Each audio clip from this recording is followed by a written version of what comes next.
Hi అండి. చిన్న problem. అది లాస్ట్‌లో చెప్పడానికి ప్రయత్నం చేస్తా. బట్ ఇప్పుడైతే కథలోకి వెళ్దాం వచ్చేయండి.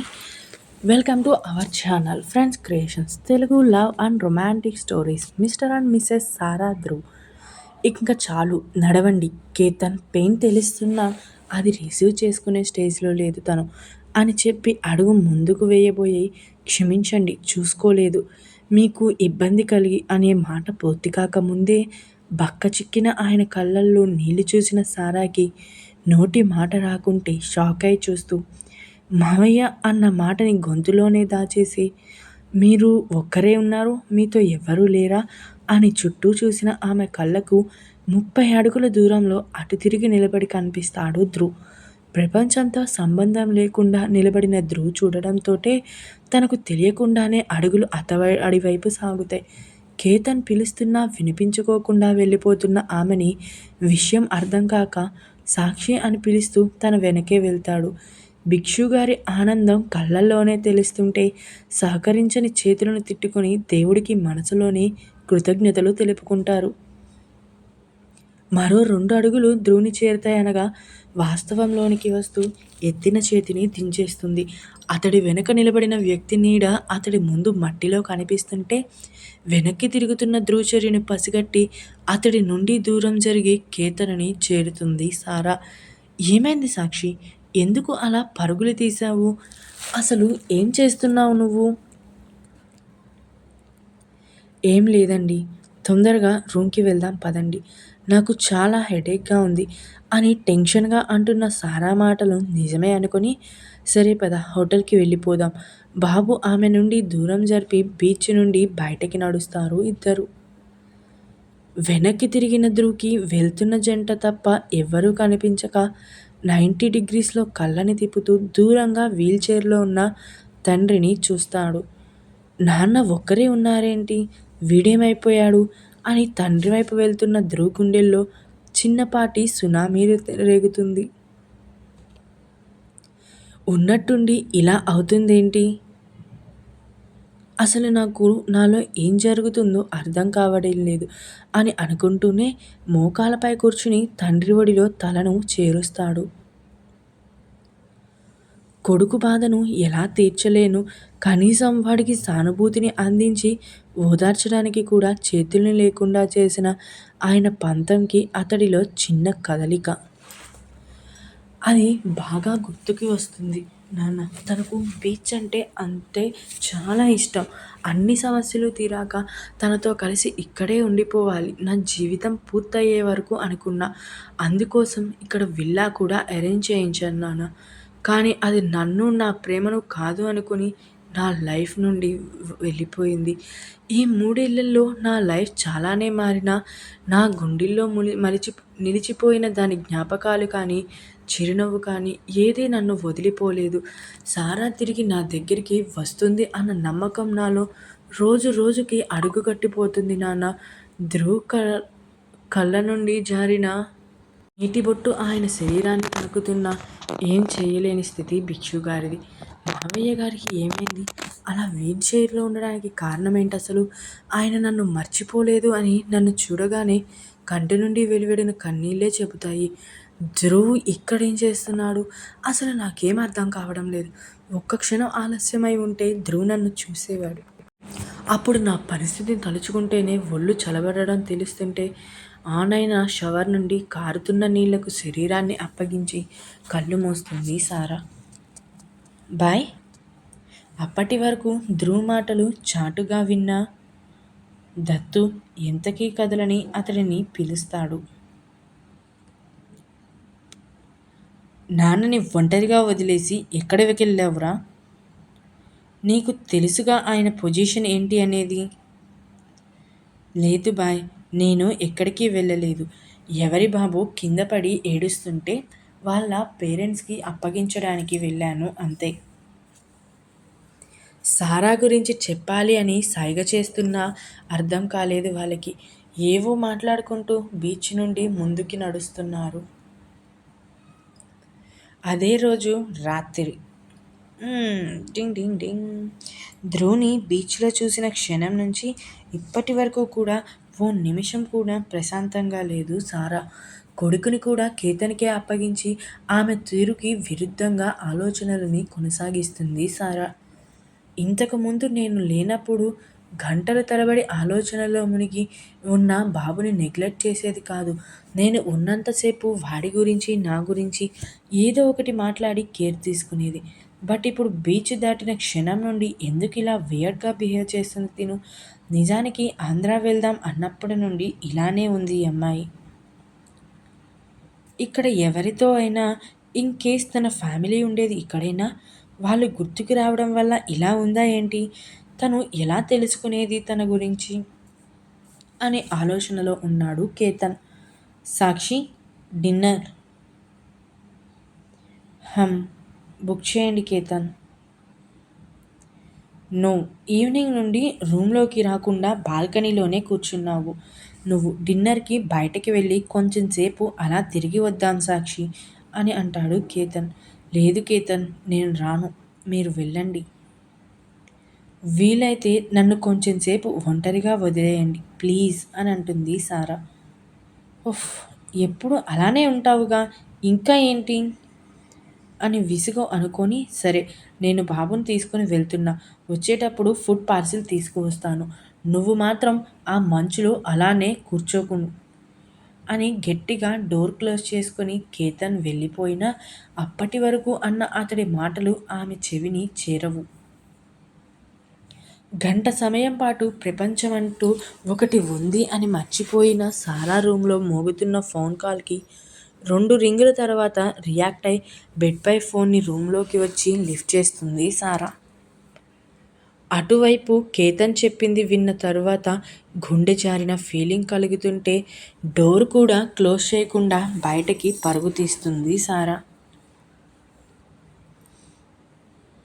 సేమ్ టైం హోటల్ బయట చల్లగాలిలో కాల్ మాట్లాడి లోపలికి వస్తున్న ధ్రువ్ రిసెప్షన్‌లో జరుగుతున్న న్యూసెన్స్ చూస్తూ ముందు ఉన్న ఆమెకు డాష్ ఇవ్వగా అతి దగ్గరగా ఉన్న ఆమెను చూస్తూ మెరుస్తున్న కళ్ళ నుండే ప్రమేయం లేకుండానే నీళ్లు పెదవులపై నిలిచిన నవ్వుతో కలిసి సారా అన్న పిలుపుని బయటకి తెప్పిస్తుంది. సేమ్ టైం హోటల్ బయట 10 అడుగుల దూరంలో నిలబడి రిసెప్షన్ వాళ్ళతో గట్టిగా అరుస్తూ మాట్లాడుతున్న తనని చూస్తూ ముందు ఆవిడను చూడకుండానే సారీ చెప్పి ముందుకు వెళ్తాడు ఏదో ట్రాన్స్‌లో ఉన్నట్టు. లేదు, నాకు కాల్‌లో చెప్పారు రిసెప్షన్‌లో ఉన్నామని. అంత రెక్లెస్‌గా ఎలా ఉన్నారు మీరు అని సారా అడుగుతుంటే చూస్తారు వాళ్ళు. అన్ని ఏళ్ల తర్వాత ఆమెను చూసిన ఆనందంలో అతడు ఉంటే వేగంగా కొట్టుకుంటున్న గుండెకి అర్థం కాని తను కనిపించని కేతన్ కోసం గొడవ పడుతుంది సారా. సారా అని చెంపలు దాటిన నీళ్లతో మెరుపులు పులుములుతూ వెనక నుండి గట్టిగా హత్తుకున్న ధ్రువ్ స్పర్శ ఆమెకి కొత్త కాదుగా. ధ్రువ్ అంటూ ఆమె పెదవులు కూడా స్మరిస్తుంటే ఎందుకు నాకు చెప్పకుండా ఎవరో అన్న మాటలకు నన్ను వదిలి వెళ్ళిపోయేవని ఏడుస్తూనే అడుగుతున్న ధ్రువ్ మాటలకి కన్నీళ్లు కళ్ళని దాటకుండా ఆపింది కానీ నోరు తెరిచి సమాధానం చెప్పలేదు తను. దూరం నుండి సారానే చూస్తున్న కేతన్ కళ్ళల్లోకి కోపం తొంగి చూస్తుంటే క్లోజ్‌గా ఉన్న సారా ధ్రువులను చూసి సైడ్ అయ్యారు రిసెప్షన్‌లోని లేడీస్ అంతా. టైం గడిచే కొద్దీ రూమ్‌కి రాని ధ్రువ్ కోసం వస్తున్న దత్తు వెయిటింగ్ హాల్‌లోనున్న సారా ధ్రువ్‌ని ఆ పొజిషన్‌లో చూసి ఉబికి వస్తున్న సంతోషంతో వెనక్కి వెళ్ళి రూమ్‌లో ఉన్న భిక్షు గారిని తీసుకొని వచ్చాడు. మాట్లాడు సారా. ఎన్ని రోజులవుతుంది నీ మాట విని. ఒక్కసారి నీ నోటితో ధ్రువ్ అని పిలవ్వే రౌడీ బేబీ అని ఉక్కు కౌగిలిలో బందీ అయినా విడిపించుకోవడం మర్చిన తన కళ్ళు 2 గట్టిగా మూసేసింది సారా. ఏంటి ఎంత చెప్తున్నా మాట్లాడవు? అటు తిరిగి ఉన్న ఆమెను తన వైపుకి తిప్పుకుని వంచిన తలను పైకెత్తాడు ధ్రువ్ చూపుడు వేలితోటి. ప్రేమగా అతడి కళ్ళు చూస్తుంటే కాల్చేసే అంత పగతో రగులుతున్న కళ్ళతో చూస్తుంది తను. ఆమెను చూశాను, కలిశాను అన్న హ్యాపీనెస్‌లో ధ్రువ్ పెదవులు విరుచుకుంటే బిగపట్టిన దవడలతో పెదవులను ముడిచి నిలుచుంది తాను. ఏమైంది సారా? ఇంకా నా మీద కోపంగా ఉన్నావా? అని అడుగుతూ ఆమెను పట్టుకున్న అతడి చేతులను విసిరికొట్టింది తను. ఏం జరిగిందో తెలియని అయోమయంలో ధ్రువ్ ఉండగా సారా కోపంతో చేసిన పనికి ముందుకి వస్తున్న దత్తు అడుగులు ఆగిపోతే భిక్షుగారి కళ్ళల్లో మరోసారి నీళ్లు కొడుకు దుఃఖం తెలిసి, ఎవరు నువ్వు? ఏదో పెళ్ళాన్ని పట్టుకున్నట్టు నన్ను టచ్ చేస్తూ నలుగురిలో తమాషా చేయాలని చూస్తున్నావా? సాక్షి, ఏమైంది? ఎవరు అతను? తెలియదు కేతన్ గారు. నేను మీకోసం వస్తే మీరు ఎటు వెళ్ళిపోయారు? ధ్రువ్ నుండి తప్పించుకోవడానికి ఆమె ప్రయత్నం మరోసారి. ఏయ్, ఎవరు నువ్వు? ధ్రువ్ మీదకి పోతున్న కేతన్ చేతిని పట్టుకొని, ఎవరైతే మనకెందుకు, రండి రూమ్కి వెళ్దాం. మీరు వస్తారు అని డిన్నర్ చేయకుండా చాలాసేపటి నుండి వెయిట్ చేస్తున్నా. కేతన్ రండి అని అంటుంది. సారా కొత్త యాంగిల్ కేతన్కి షాక్ అయితే, సారా ప్రవర్తన అస్సలు అర్థం కాదు మిగిలిన వారికి. ముఖ్యంగా ధ్రువ్‌కి. తను సారా కాదా? మెదడు చెబుతున్నా ఆమె అతి దగ్గరగా చూసిన మనసు తానే అని చెబుతుంటే అతనిలో సందిగ్ధం మేల్కొంది. వాడిని ఇలా ఇవ్వండి. మీకు కొంచెం కూడా బుద్ధి లేదు కేతన్. ఎన్నిసార్లు చెప్పాను బయటకి వచ్చినప్పుడు గ్లౌజెస్ వేయమని. అలాగే స్వెటర్ కూడా చూడండి ఇక్కడ ఎంత కోల్డ్‌గా ఉందో. ఇలా అయితే వాడికి కోల్డ్ చేయదా? ఒక పిల్లవాడికి తండ్రి అయ్యారు కానీ కనీసం బేసిక్స్ తెలియవు వాడిని చూసుకోవడంలో. ఏమైంది సాక్షికి సడన్‌గా ఇలా మాట్లాడుతుంది? డిన్నర్‌కి వెళ్దామంటే ఎంత పిలిచినా రాలేదని బాబుతో కలిసి తన ముందే కదా బయటకి వచ్చాడు. అప్పుడు గుర్తురాని జాగ్రత్తలు ఇప్పుడిలా ఏదో మాట్లాడాలి అన్నట్టు మాట్లాడే తను ఎందుకిప్పుడు ఇంత క్లోజ్‌గా నిజంగానే హస్బెండ్ అన్నట్టు చేస్తుంది? తనకి ఏమైందసలకి? సాక్షి, నువ్వు బాగానే ఉన్నావా? నాకేమైంది? నేను బాగానే ఉన్నానుగా. అయినా మీరు మరీను. నాకు చిన్నది వచ్చినా తట్టుకోలేరు మీరు. అని మాటలు ఒకటి చెబుతుంటే కళ్ళు మాత్రం పదే పదే ధ్రువుని చూడడం కేతన్ చూపు దాటిపోలేదు. ఆమెలో అణువణువును ప్రేమించిన అతడికి తెలియదా సారా మాటల్లోని తడబాటు? మీరు సారా వదిన కదా అని అడుగుతున్న దత్తుని అన్ని ఏళ్ల తర్వాతన చూసిన సారాలో చిన్నపాటి ఆనందం. తను సారానే అని చెప్పబోతున్న కేతన్ని సీరియస్గా చూసి, సారీ, మీరు ఏమంటున్నారు? నేను సారాని కాదు. నా పేరు సాక్షి. ఇంకా తిను నా హస్బెండ్ కేతన్. మా బాబు కృతిక్. హస్బెండ్ అన్న మాటకి ఆమెలో వణుకు ఈజీగానే అర్థమైంది. ధ్రువ్ ఏంటి ఇంత సైలెంట్గా ఉన్నాడు? నేను చెప్తుంది నిజం కాదు అని అర్థమయ్యిందా అని మనసులో అనుకుని, రండి కేతన్ రూమ్కి వెళ్దాం అని ముందుకు వెళ్తున్న సారా చేతిని పట్టుకొని వెనక్కి లాగాడు ధ్రువ్ ఒక్కసారిగా. అనుకోని ఆ చర్యకు అదిరిపడిన ఆ మరు నిమిషంలో, ఏయ్, నీకు పిచ్చి పట్టిందా? ఎందుకు ఇలా చేస్తున్నావు? నా చేతుల్లో బాబు ఉన్నాడు, కనబడడం లేదా? వాడికి ఏమైనా అయ్యి ఉంటే? నువ్వు నిజంగా సారావి కాదా? అసలు ఎవరు బాబు నువ్వు? ఈ సారా ఎవరు మధ్యలో? నేను సారాని కాదు సాక్షిని. ఆ సారా ఎవరో నాకు తెలియదు కూడా తెలియదు. నువ్వు ఎందుకని అబద్ధం చెప్తున్నావు? నువ్వు నా సారేవే, నాకు తెలియదు అని అంటావా? నేనెందుకు అబద్ధం చెప్తాను? అసలు ఈ సారా మీకు ఏమవుతుంది సార్ అని కేతన్ అడగగా కేతన్ వైపు చూస్తూనే తనని చూస్తూ నా భార్య అంటాడు ధ్రువ్. కేతన్ సార్యాని ఆశ్చర్యంగా చూస్తుంటే తల అడ్డంగా ఊపి ఏమీ మాట్లాడొద్దని ఊపి, మీ భార్య? మరి తను ఎటో వెళ్ళిపోతే మీరు ఈ లోకంలో ఉన్న మిగతా వారి భార్యలను నా భార్య అని అంటూ తిరుగుతున్నారా అంటూ చిన్నగా అడుగుతుంది సారా. మిగతా వాళ్ళ సంగతి నాకు తెలియదు కానీ నువ్వు మాత్రం నా భార్య సారావే, ఒప్పుకో సారా. ఈ పంచాయతీ ఏంటో నాకు అర్థం కావడం లేదు. ఇంకెందుకు నా నుండి తప్పించుకోవడానికి చూస్తున్నావు? ఒకసారి నిన్ను వదులుకుని తప్పు చేశానని ఇప్పటికీ బాధపడని రోజంటూ లేదు సారా. ఇప్పుడు తెలిసి ఎలా నీ పిచ్చి మాటలు నమ్మేసి వదిలేస్తాను అని అనుకుంటున్నావు సారా? అయ్యో! మీకు చెబితే అర్థం కావడం లేదా? నేను మీ భార్యని కాదు. ఇతను నా హస్బెండ్. ఇంకోసారి వాడిని నీ మొగుడు అంటే నేను ఏం చేస్తానో నాకే తెలియదు సారా.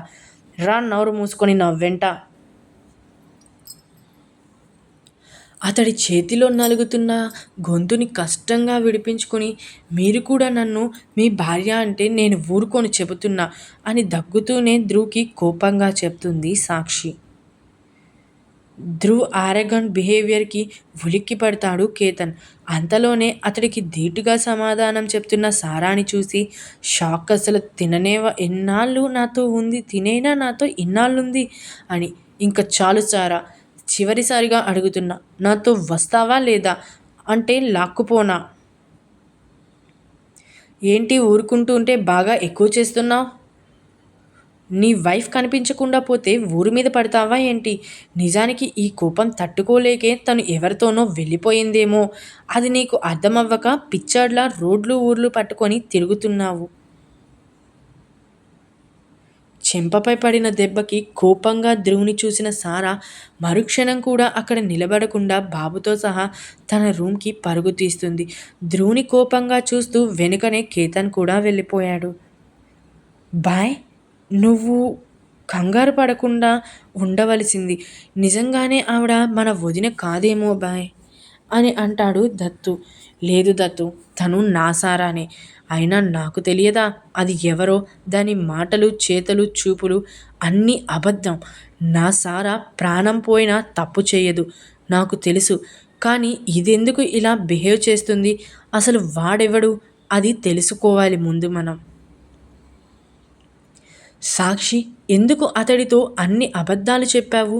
నువ్వే కదా సారా! మరి ఎందుకు నిజం చెప్పకుండా ఇలా చేస్తున్నావు? అసలు ఎవరు అతను?